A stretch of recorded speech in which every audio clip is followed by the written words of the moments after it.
Now, what does this law mean for you? What this law means for you is that your take-home pay is going to go up over $10,000 over the next few years.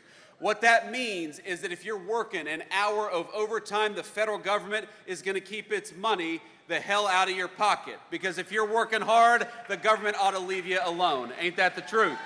And that's what the Working Families Tax Cut did. No matter where you are in this country, if you're working hard and play by the rules, you ought to have a government that stands up for you instead of fights against you.